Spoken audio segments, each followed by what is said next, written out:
ዓለማችን ልትዘጋጅለት ያልቻለችው ነገር ግን ቅዱሳን መጻሕፍት ከሺህ ዓመታት በፊት የተነበዩለት ታላቅ ክስተት በዓይናችን ስር እየተፈጸመ ነው።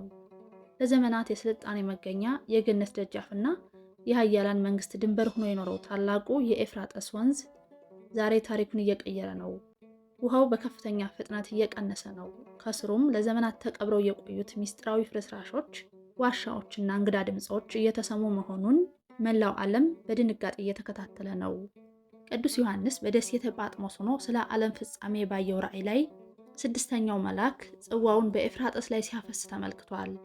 ጥቅሱ እንዲህ ይላል፣ ስድስተኛውም ጽዋውን በታላቁ ወንዝ በኤፍራጥስ ላይ ያፈሰሰ፣ ከፀሐይ መውጫ ለሚመጡ ነገስታት መንገድ እንዲያሰናዳላቸው ውሃው ደረቀ ይላል።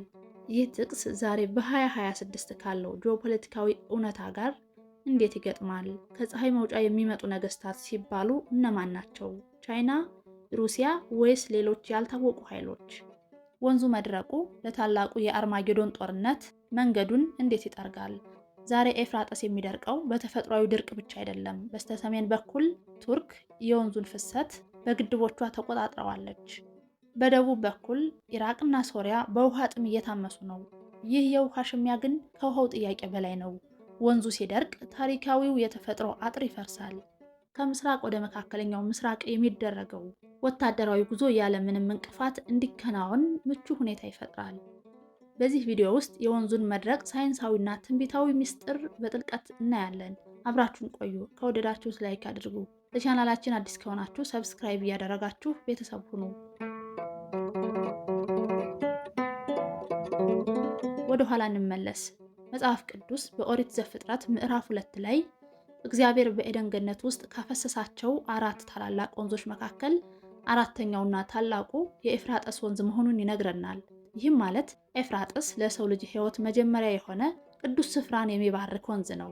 ዛሬ ወንዙ መቀነሱ የሰው ልጅ ታሪክ ወደ ተጀመረበት ስፍራ እየተመለሰና አንድ ትልቅ ምዕራፍ ሊዘጋ መሆኑን የሚያሳይ ምልክት ነው ይላሉ ብዙ የመጽሐፍ ቅዱስ ምሁራን። ኤፍራጥስ ዝም ብሎ የሚፈስ ውሃ ሳይሆን የታሪክ ምስክር ነው። የጥንቷ ባቢሎን፣ አሶርና ሱምሪያ ስልጣኔዎች የለመለሙበት በዚህ ወንዝ ዳርቻ ነው። ታላቁ የናምሩድ መንግስት የባቢሎን ግንብና የናቡከደነጾር ቤተ መንግስትም በዚሁ ወንዝ ላይ ተመስርተው ነበር። ዛሬ በምንጠራቸው ኢራቅና ሶሪያ ምድር ላይ የነበሩት እነዚህ መንግስታት ኤፍራጥስን እንደ ሕይወት ምንጭ ብቻ ሳይሆን እንደ ታላቅ መከላከያ ቅጥርም ይጠቀሙበት ነበር። ወንዙ ለብዙ ዘመናት በምስራቅ ካለው የፋርስ የዛሬዋ ኢራንና በምዕራብ ካለው የሮም ግዛት መካከል እንደ ድንበር ሆኖ አገልግሏል። ሌላው አስገራሚ እውነታ እግዚአብሔር ለአብርሃም በገባው ቃል ኪዳን መሰረት ለእስራኤል የተሰጠው ምድር ሰሜናዊው ወሰን እስከ ታላቁ ወንዝ እስከ ኤፍራጥስ ድረስ መሆኑን ዘፍጥረት ምዕራፍ 15 ቁጥር 18 ይነግረናል። ይህም ማለት ወንዙ በመንፈሳዊ ዓለም ውስጥ ትልቅ የድንበር ምልክት ነው። ዛሬ ይህ ወንዝ ሲቀንስ የተከለከሉ በሮች እየተከፈቱ እንደሆነና በመንፈሳዊው ዓለም ትልቅ ለውጥ እየመጣ እንደሆነ ይነግረናል። ወደ ዮሐንስ ራእይ ስንመለስ በስድስተኛው መለከት ድምጽ ጊዜ አንድ የሚደንቅ ትእዛዝ ይሰማል። በታላቁ ወንዝ በኤፍራጥስ የታሰሩትን 4ቱን መላእክት ፍታቸው የሚል። እነዚህ መላእክት ለጦርነት የተዘጋጁ በሰዎች ላይ ታላቅ መቅሰፍትን የሚያመጡ ኃይሎች እንደሆኑ ይገለጻል። ወንዙ መድረቁ እነዚህ የታሰሩ ኃይሎች የሚፈቱበትን ጊዜ የሚያመለክት ነው የሚሉ ብዙዎች ናቸው። ሀገራት ቱርክ፣ ሶሪያ፣ ኢራቅና ኢራን እነዚህን 4 መላእክት የሚወክሉ ሀገራት ናቸው ወይስ በምድራችን ስር የታሰሩ መንፈሳዊ ኃይሎች? ይህ ጥያቄ የብዙዎችን ቀልብ የሳበ ሚስጥር ነው። ታሪክ ራሱን ይደግማል ይባላል። ጥንታዊቷ ባቢሎን በፋርስ ነገስታት እጅ የወደቀችው የፋርስ ወታደሮች የኤፍራጥስን ወንዝ አቅጣጫ በማስቀየር ውሃው እንዲቀንስ ካደረጉ በኋላ በእግረኛ ጦር ወንዙን አቋርጠው በመግባት ነበር። ዛሬም የስድስተኛው ጽዋ ትንቢት ለነገስታት መንገድ እንዲዘጋጅላቸው ውሃው ደረቀ ሲል የታሪክ መደገምና ለታላቁ የአርማጌዶን ጦርነት የምስራቅ ኃይሎች የሚገቡበትን ቀዳዳ መክፈቱን እያመለከተን ይሆን? የዓለም አቀፍ የጠፈር ምርምር ናሳና የተለያዩ የሳተላይት መረጃዎች እንደሚያሳዩት ባለፉት 2 አስርት ዓመታት ውስጥ የመካከለኛው ምስራቅ የውሃ ክምችት በከፍተኛ ሁኔታ ቀንሷል። በተለይም የኤፍራጥስ ወንዝ በታሪክ አይቶት በማያውቀው ደረጃ ላይ ደርሷል። አንዳንድ ቦታዎች ላይ ወንዙ ሙሉ በሙሉ ደርቆ ወደ አዋራነት ተቀይሯል። ይህ ለምን ሆነ? ድርቅ ብቻ ነው ወይስ በስተጀርባ ሌላ እጅ አለ? የወንዙ መድረቅ ትልቁ ተዋናይ ቱርክ ናት። ቱርክ ታላቁ የአናቶሊያ ፕሮጀክት በሚል ስያሜ በኤፍራጥስና በጤግሮስ ወንዞች ላይ 22 ግድቦችን ገንብታለች። ከነዚህም መካከል ግዙፉ የአታቱርክ ግድብ ይገኝበታል።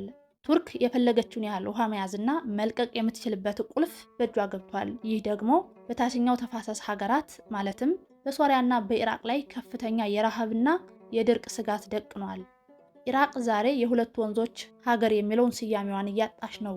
የግብርና ምርቷ 70 በመቶ ቀንሷል። ሶሪያ ውስጥ ደግሞ ቢሊዮኖች የሚጠጡት ውሃ አጥተው ለስደት ተዳርገዋል። ይህ የውሃ እጥረት ለሰላም ሳይሆን ለታላቁ ጦርነት መንገዱን እየጠረገ ነው። ውሃው ሲቀንስ ለሺህ ዓመታት ተቀብረው የቆዩት ድንቅ ነገሮች እየወጡ ነው። ጥንታዊ እስር ቤቶች፣ ዋሻዎችና የመቃብር ስፍራዎች ተገኝተዋል። አንዳንዶች እንደሚሉት እነዚህ ግኝቶች በዮሐንስ ራእይ የተጠቀሱት አራቱ የታሰሩ መላእክት የሚፈቱበት ጊዜ መቅረቡን የሚጠቁሙ መንፈሳዊ ምልክቶች ናቸው። በቅርቡ በኢራቅ በኩል የወጣው ጥንታዊው የአናህ ምሽግና በሶሪያ የወጡት ዋሻዎች የዓለምን ሳይንቲስቶችና ሃይማኖታዊ ተመራማሪዎችን እያስደነቁ ይገኛሉ። የትንቢቱ ቃል ውሃው ደረቀ፣ መንገድ እንዲሰናዳላቸው ይላል። በወታደራዊ ሳይንስ አንድ ትልቅ ወንዝ ለታንክና ለከባድ ጦር መሳሪያዎች ትልቅ እንቅፋት ነው። ኤፍራጥስ ደረቀ ማለት ግን ከምስራቅ ወይም ከፀሐይ መውጫ የሚመጣው ግዙፍ ጦር ያለምንም ድልድይና የባህር ኃይል እገዛ መካከለኛው ምስራቅን ወሮ እስራኤል ደጃፍ ለመድረስ አውራ ጎዳና ተከፈተለት ማለት ነው። ቻይና በኢራቅና በሶሪያ ውስጥ ያላት የኢኮኖሚ ተጽዕኖ እንዲሁም ኢራን ያላት ወታደራዊ አቅም ከዚህ የወንዙ መድረቅ ጋር ተዳምሮ ሲታይ ትንቢቱ ከሃይማኖታዊ እይታ አልፎ ወደ ጂኦፖለቲካዊ እውነታዎች እየተቀየረ መሆኑን እንረዳለን። ከምስራቅ የሚመጣው ትልቁ ኃይል ቻይና መሆኗን ብዙ ተንታኞች ይስማማሉ። ቻይና ዛሬ በመካከለኛው ምስራቅ ያላት ተጽዕኖ ከኢኮኖሚ አልፎ ወደ ወታደራዊ ስምምነቶች እየተቀየረ ነው።